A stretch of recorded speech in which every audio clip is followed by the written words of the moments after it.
Hello, coming to you live from Barberton. This is David Ringeis. I'm the electrical manager here at Blinn & Sons. And today I want to educate you a little bit on what to do if you have a tripped breaker in your home.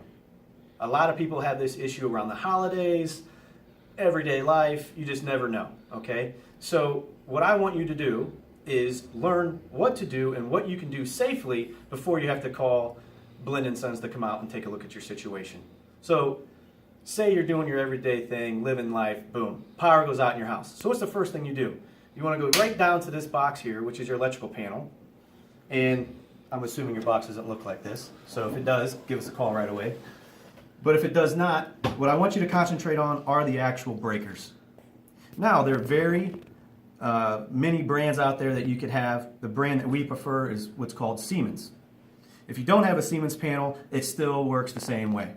Now, when you come down, you'll see that all the breakers, these are individual breakers, are towards each other, facing the same direction. When you come downstairs to the basement, you'll see one in an off position. Now, when you see that one in the off position, safely turn the breaker all the way off and turn it all the way back on. Now, that should restore power to your home if that breaker stays on.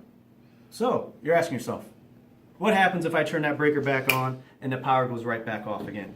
That's when you leave that breaker in the off position, because somewhere in that system, and within that breaker, you have a short, you have a fault. Something needs to be looked at by a professional electrician right here at Blinn & Sons. So safely go down to your breaker box. Make sure all your breakers on the on position. If you turn it back on and it stays on, you need to take a look at why it could have tripped. Breakers trip because everybody says it's overloaded. It has too many things on it.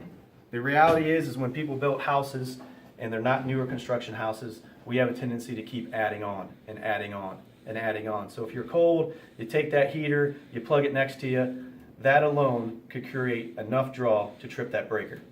So take a look at your lifestyle, make sure that you're not overloading these circuits. Don't use extension cords, don't use cheap surge protectors, because you're going to be causing more harm than good. So if you have any other questions about why my breaker is tripping as often as it is, give us a call right here at Blinn & Sons at 330-753-7711.